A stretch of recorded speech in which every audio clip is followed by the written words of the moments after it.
अनुसूचित जातीच्या विद्यार्थ्यांना शिक्षणापासून वंचित राहू लागू नये या उद्देशाने डॉक्टर बाबासाहेब आंबेडकर संशोधन व प्रशिक्षण संस्थेकडून बार्टीकडून विद्यार्थ्यांसाठी शिक्षण हक्क कायदा अंतर्गत आरटीई अंतर्गत प्रवेश मिळण्याकरिता ऑनलाईन अर्ज भरण्यासाठी विशेष मोहीम आयोजित करण्यात आलेली आहे।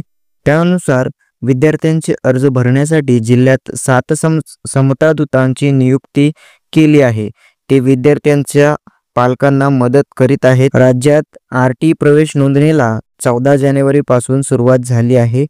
सोलापूर जिल्ह्यातील 289 शाळांसह राज्यात सुमारे 9500 शाळांनी 25% राखीव जागांवरील प्रवेशासाठी ऑनलाईन नोंदणी केली आहे। त्यात राज्यात 1 लाखाहून अधिक विद्यार्थ्यांना आरटी अंतर्गत प्रवेश मिळणार आहे। या पार्श्वभूमीवर बार्टीने प्रचार प्रसार व विद्यार्थ्यांचे अर्ज भरून घेण्यासाठी सोलापूर शहरात 2 तर जिल्ह्याच्या ग्रामीण भागात 5 समता दूत नेमले आहेत। समता दूत आपल्या कार्यक्षेत्रातील अनुसूचित जातीच्या वस्त्यांमध्ये जाऊन आरटीईचा प्रचार प्रसार करतील, तसेच पात्र विद्यार्थ्यांची यादी करून ऑनलाईन अर्ज भरण्याच्या सूचना देतील।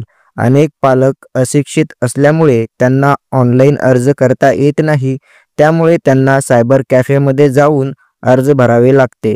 अर्ज भरताना चुका झाल्यामुळे आरटीई पासून वंचित राहावे लागते। ते टाळण्यासाठी हा उपक्रम हाती घेतला आहे, अशी आपल्याला माहिती मिळालेली आहे। ज्या पालकांना अर्ज भरता येत नाही त्यांच्या मदतीसाठी जिल्ह्यात 7 समता दूत नेमले गेले आहेत। त्यांनी वस्त्यांवर जाऊन आरटीईच्या प्रचार व प्रसारासह अर्ज भरण्यासाठी मदतीचे काम सुरू केले आहे। त्यांच्याकडे पालक मोफत अर्ज भरू शकतील, तसेच पालक बार्टीशीही संपर्क साधू शकतील, अशी देखील आपल्याला माहिती मिळालेली आहे।